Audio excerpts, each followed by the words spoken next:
Chapter 7. Stoic Speech, the Modern Right Speech. Let your words be few and full of grace.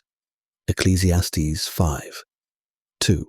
Speech is power, divine power. It is the tool through which thought becomes reality. Every civilization began with a word. Every relationship ends or deepens through one, and every destiny is steered by the tongue. Yet we live in an age of verbal inflation, where words are cheap, fast, and careless. The more we speak, the less we mean. The more we express, the less we understand. To speak well today is not common. It is revolutionary. Right speech is the bridge between thought and world. To cross it safely, one must walk slowly. The sacred dimension of words. From the beginning of time, the word has been sacred.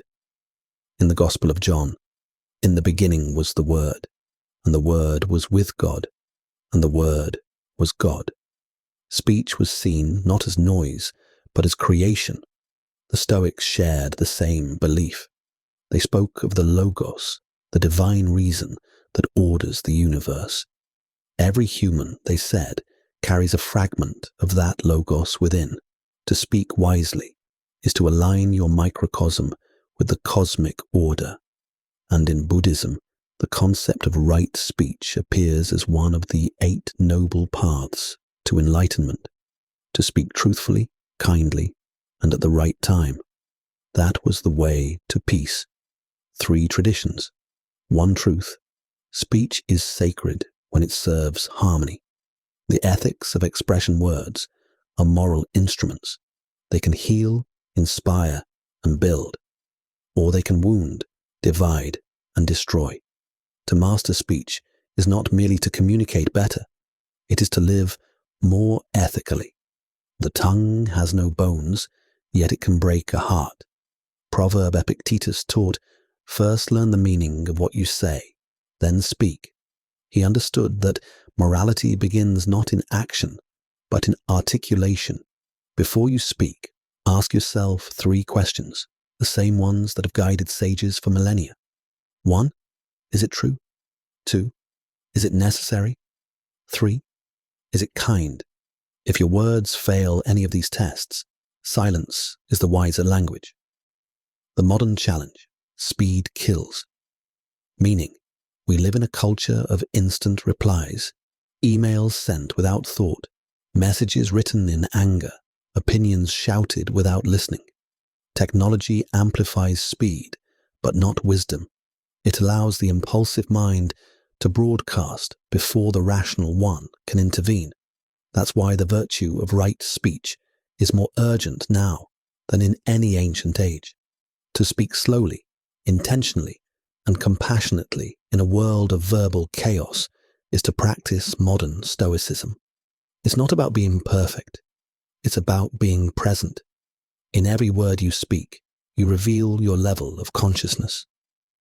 The 4 virtues of Stoic speech. Stoic speech is not just about what you say, but how and why you say it. It follows 4 timeless principles. 1. Truth. Speak what is real, not what is convenient. Lies decay both speaker and listener. 2. Clarity. Simplicity is the mark of deep understanding.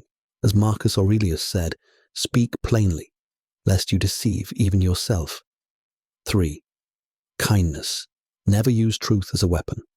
Honesty without empathy is cruelty disguised as virtue. 4. Timing. Even truth must wait for the right moment. Wisdom is not what you know, but when you speak it. Together, these form the architecture of active silence in motion, speech that is calm, conscious, and constructive, the sound of grace. There's a beauty in the voice that carries peace. You can feel it when someone speaks from calm understanding rather than ego. Their tone heals, even when their message challenges. Their silence between sentences carries weight. Such speech doesn't dominate. It harmonizes. It turns dialogue into connection, not competition. The voice of the wise doesn't rise to be heard. It resonates because it comes from depth. This is why true Stoic communication is graceful precision. Each word is chosen, each pause intentional, each sentence born from peace. The psychology of verbal presence. Neuroscience reveals that calm, slow speech regulates the listener's nervous system. When your tone is measured, the other person's amygdala relaxes, trust increases, conflict decreases. It's biological empathy. That means self-control in speech is not just self-protection, it's social healing. When you slow down your words, you slow down the world around you. You become a mirror of peace. In a noisy world, the calm voice becomes the signal. When silence speaks, louden. Sometimes, the most powerful speech is no speech at all. Silence can communicate respect, strength, or disapproval more effectively than confrontation. Jesus, when questioned by Pilate, said almost nothing, and that silence has echoed for 2,000 years. The Stoics, too, mastered silence as a weapon of integrity. To refuse gossip, to ignore provocation, to abstain from boasting. These are not acts of weakness, but declarations of sovereignty.